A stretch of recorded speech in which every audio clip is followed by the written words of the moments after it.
Finalmente, diputados, terminó por aprobar la ley de bases y pacto fiscal. Ya el gobierno tiene esta ley que estaba reclamando y se viene, bueno, otra etapa en la gestión de Javier Milei.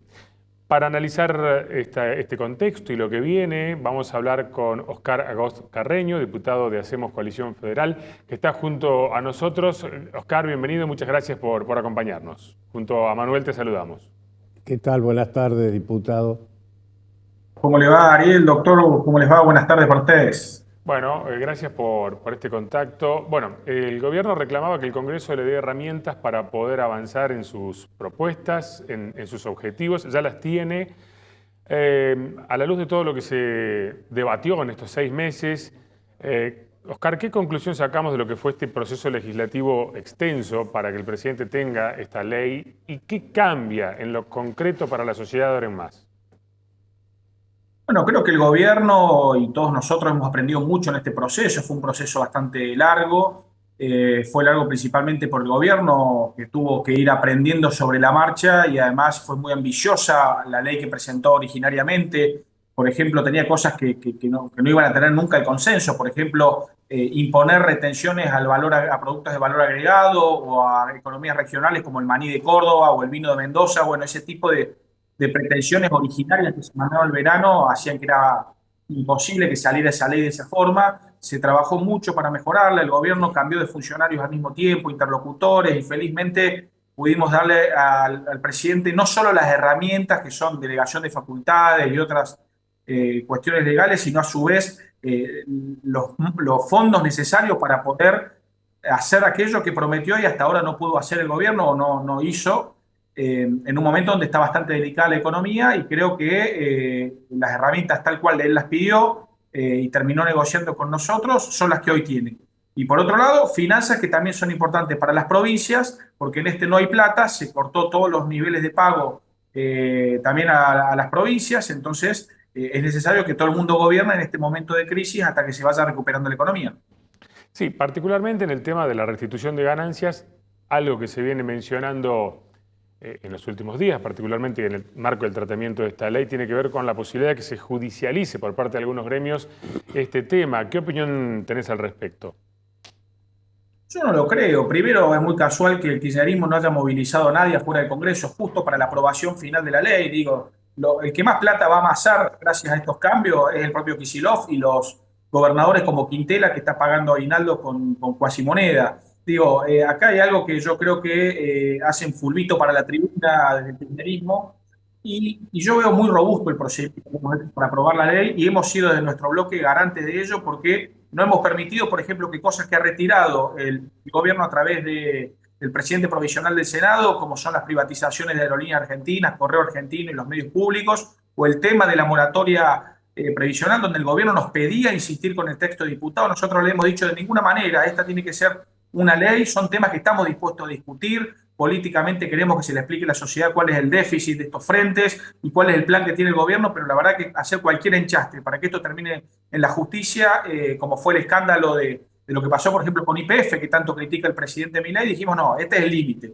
Vamos a aprobar una ley que tenga buenas herramientas y buen contenido, pero sobre todo que pueda ser defendido, y así lo hemos dejado en la versión taquigráfica de la Cámara de Diputados, que si se judicializa dará lo que es el correcto proceder, la interpretación que ha tomado la Cámara de Diputados a través de una interpretación política y jurídica, una votación, pero dentro de un proceso que ya ha sido utilizado para aprobar leyes en gobiernos peronistas y radicales, que surge de la Constitución Nacional, que surge de un acta de interpretación que firmaron los presidentes de ambas cámaras a los pocos meses de que empezó a funcionar la Constitución que actualmente rige, y a su vez que ha sido convalidado por la Corte Suprema de Justicia de la Nación en la causa Barrick Gold, que tenía que ver con la ley de glaciares. Quiere decir que hay mucha robustez respecto al procedimiento que se ha seguido. ¿Han habido algunas improlijidades que hubiesen sido mejorables en el Senado, sobre todo? Sí, por supuesto, hay mucha experiencia ahí, pero la verdad que analizados todas las versiones taquigráficas, todos los procedimientos, no tenemos ninguna duda de que, digo, individualmente cualquier persona puede ir y hacer el reclamo que crea conveniente, pero creemos que la justicia va a tomar todos estos antecedentes y va a definir lo que suele definir estos casos, que son cuestiones donde no puede inmiscuirse la justicia porque son facultades de otro poder. Diputado, Nos interesa conocer la actitud del kirchnerismo, es decir, la oposición dura. ¿Ellos intentaron mejorar esta ley de alguna manera o tenían un proyecto alternativo o era la oposición por la oposición misma?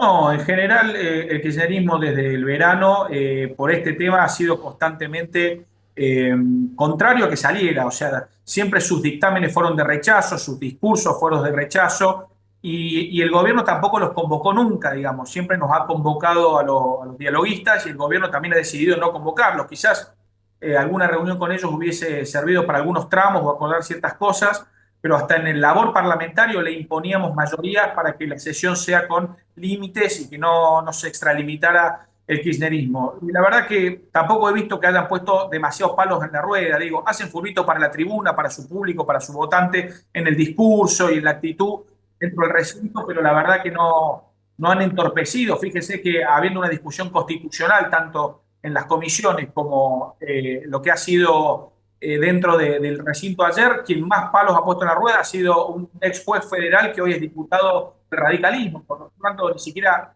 ha sido el kirchnerismo el que más ha apretado por ahí, por lo tanto me parece que ellos cuidan a su público, a su votante en lo discursivo, en el metaverso. También llevaron gente a manifestar en distintos momentos afuera del Congreso y han sido terribles las manifestaciones, pero lo cierto es que han permitido que esta ley salga y creo que eso tiene mucho que ver con que el impuesto a las ganancias les da importantes finanzas a sus gobernadores, que son los que en definitiva estarán manteniendo la estructura de poder que tiene el kirchnerismo. El gobierno, el presidente particularmente, manifestaba que necesitaba tener esta herramienta para poder avanzar, para poder cumplir con los objetivos. Y este viernes el propio presidente, además de, por supuesto, celebrar esta aprobación final de la ley, hizo referencia a que se viene otra etapa con una desregulación de la economía, habló de la ley de hojarascas, intentando agilizar muchos procesos que son obsoletos en la Argentina, intentando avanzar en una nueva etapa en el gobierno. ¿Cómo visualizás este escenario que viene, desde lo político y también lo económico, ¿no? Bueno, en el día posterior a la aprobación de la ley vemos que los mercados no han festejado ni han celebrado. Entonces me parece que tuvieron que sobreactuar temas como la baja de la edad de imputación de menores, digamos, y además este tema de un combo de nuevas leyes, regulaciones, cuando realmente todavía no se han sentado a terminar el texto final de la norma, digamos, a emitirlo y mandarlo al Ejecutivo y empezar la tarea de reglamentación que tardará, no sé, un mes. Digo, me parece que también hay algo del metaverso y la exageración del gobierno para ir tapando, bueno, distintas cuestiones que están pasando en la economía. Yo decía ayer en mi discurso que el verdadero principio de revelación que se está viendo hasta ahora son las facturas de luz y de gas que están llegando a las casas de muchas personas o los subsidios de colectivos que llegan puntualmente y han subido en el conurbano bonaerense, pero en Córdoba o en Rosario son absolutamente nulos. Por lo tanto, ese tipo de situaciones me parece que son las que hay que corregir. Digo, el gobierno no solo se le han dado las herramientas por una cuestión patriótica y porque corresponde que el presidente las tenga, así como los fondos, sino también para que se le acaben las excusas de que le echen la culpa al Congreso o siempre a terceras personas, digamos. Queremos que el presidente esté en la Argentina, no esté el 20% de la gestión viajando por el mundo, a veces haciendo el ridículo. Digo, esto hay que decirlo, porque muchos de sus discursos han metido a la Argentina en problemas, han sido viajes religiosos, personales, han traído pocos acuerdos. Entonces, la verdad que no queremos ser críticos de un presidente que viaje y nos parece bien que lo haga en el avión presidencial y con las comitivas de seguridad. Pero bueno, necesitamos que priorice la realidad argentina, que no haya más excusas para empezar a desarmar realmente el cepo, como decía Ricardo López Murphy en la sesión, para transparentar de una vez por todas y terminar con el desarbitraje de tantos tipos de dólar y tantas cotizaciones de los Bopreal, que es un desarbitraje que genera muchos conflictos. Hay que transparentar la economía en ese sentido, hay que bajar impuestos, hay que ver, porque ahora dicen que bueno, que lo que habían prometido de bajar el impuesto país en realidad es volver al monto que le dejó el kirchnerismo, por lo tanto no habría una baja, sino que habría volver al mismo punto que dejó el kirchnerismo. Crear créditos genuinos, vimos que hasta ahora hay consultas, pero los créditos en general no están saliendo todavía. Todavía no vimos inversiones, digo, Elon Musk tuitea con mucha efusividad que estaría bueno invertir en la Argentina, pero hasta ahora no entró dinero de la Argentina. Y falta producción, o sea, nos prometieron que iba a haber una B corta y hasta ahora estamos en una L. Le agradecemos una vez más por habernos acompañado a Oscar Agos Carreño. Y Manuel, nosotros nos despedimos, nos vamos a reencontrar la próxima semana. Así es, Ariel, muy buenas noches y bueno, nos vemos la semana que viene. Así es.